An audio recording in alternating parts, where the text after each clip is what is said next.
What's up, everybody? Welcome back to Legit Whiskey Reviews, and today I'll be reviewing Barrell Seagrass. Alright, so Barrell Seagrass, this is a blend of American and Canadian rye whiskeys, and they're finished in Martinique rum, Madeira, and apricot brandy cask. This comes in at 119.12 proof, so that's 59.56% ABV. And this is distilled in Indiana, Tennessee, and Canada. So when it comes to Barrell, we all know Barrell, they make many different batches, bourbons, ryes. And I think for the most part, most of these are all at cask strength. I believe all of them. I could be wrong, don't quote me on that. And then they also make, they also have their sub brand, which is Stellum Bourbon and Stellum Rye. And then they have their unique finishings that they do. So they have the, the Barrell Dovetail, and they have the Barrell Armida. And then the newest one is the Barrell Seagrass, which I'll be reviewing today. So yeah, so I'm pretty excited to finally get into this one. I've just been, taking my time. I wanted it to open up and spend some time with it before I gave it a proper review, and today's the day. So yeah, let's get into it. All right, so on the color, this is a pretty light. It's non-age stated, so I'm not sure, and plus it's a blend, so I'm not sure what the ages are of the whiskeys in here. When it comes to Barrell, they're super transparent on all their products. So they put what they're finished in, and like I said, where they distill them. So I think that's pretty cool that everything is like right there on the bottle. So and also the Dovetail I've reviewed on my channel before. This is a very, very good whiskey here. And this one's finished in rum, port, and Dun Vineyard Cabernet barrels. And then the Armida I've never reviewed on my channel. It was hit or miss with a lot of people that tried the Armida. As for me, I thought it was really good. I thought it was, very different. Just like all of these are very different and out there and unique. And I thought it was really good. It's something different, and I like those kinds of whiskey. So personally, I really like that one. I just have never reviewed it before though. And then, yeah, let's get into the Seagrass.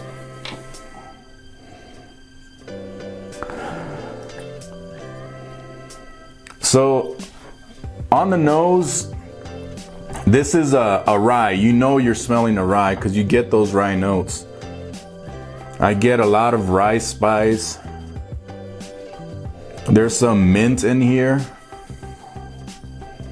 But then that's when it starts turning like very different and just all over the place and pretty unique. Because while you get those rye notes, you're also getting a lot of candy fruitiness, sweetness. Like it's constantly changing, and I feel like that goes for most of these barrels that I have here. But from the time you open it to when you let it, get past the neck a little bit, it just completely changes. It's constantly changing, and the more you go back to it, you're gonna find different things.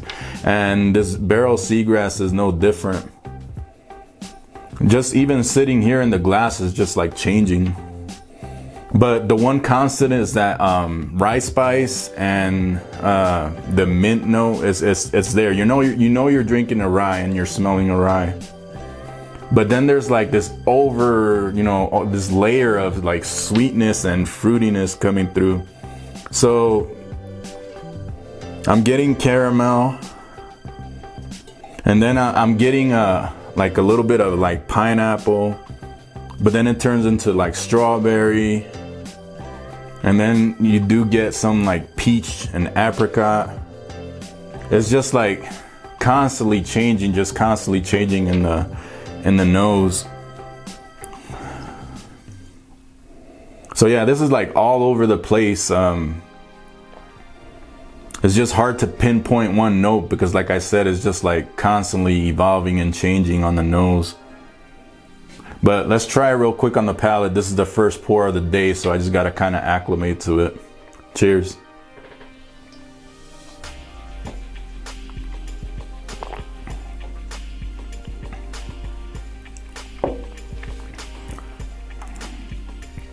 So yeah, you get there's like a ton of sweetness, but then it quickly flips to like rice spice, savory notes, pepper. There's a whole lot of spice, and it's not the proof. I don't think it's the proof. It's just a ton of rice spice going on in here. But yeah, this is really different, really good though. It makes you think. It makes you kind of explore the whiskey a little bit. But let me get another sip here.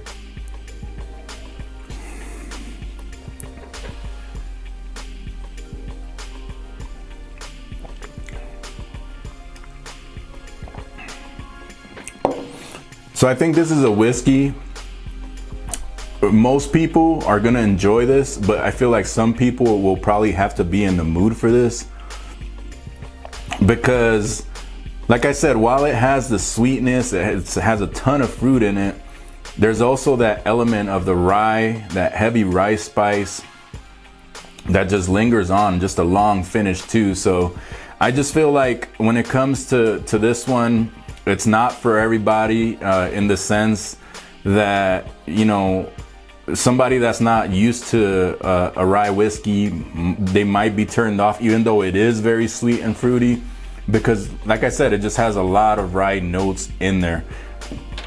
So on the palate, I got the strawberry, the peach, but I also right away mid palate, it just flips and turns into the rice spice that just lingers on. It just really lingers on, and as I go back to the nose, it's just changing a little bit again. It's turning more, I'm getting more of the caramel note coming through now. It's even turning a little bit floral, which is weird. Yeah, this is so interesting. Let me try it again.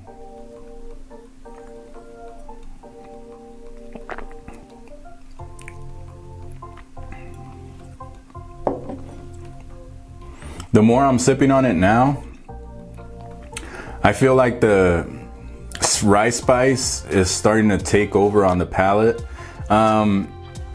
People love this, by the way, like so many different reviewers, different channels, they really, you know, sung its praises, and they really love this rye. While I love it, I don't think it's like the greatest thing ever, but it definitely is worth a pickup.